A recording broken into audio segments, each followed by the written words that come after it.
Hi, welcome to the Third Kabili YouTube channel, and for today's tutorial, I will be teaching you on how to enable disabled swipe up item name and basic gestures voice control on iPhone X. But first, can you subscribe to this channel and don't forget to hit the subscribe button and the bell to notify you for the new updates. And let's start.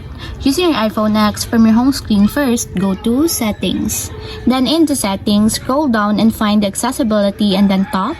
Then in the accessibility, scroll down again and go to physical and motor section and then tap the voice control. Then in this part, in the voice control, go to this section and then tap the customize commands. Then in the customize commands, tap the basic gestures. And then in the basic gestures, scroll down again and then find and tap the swipe up item name. Then in the swipe up item name, as you can see that it is already enabled.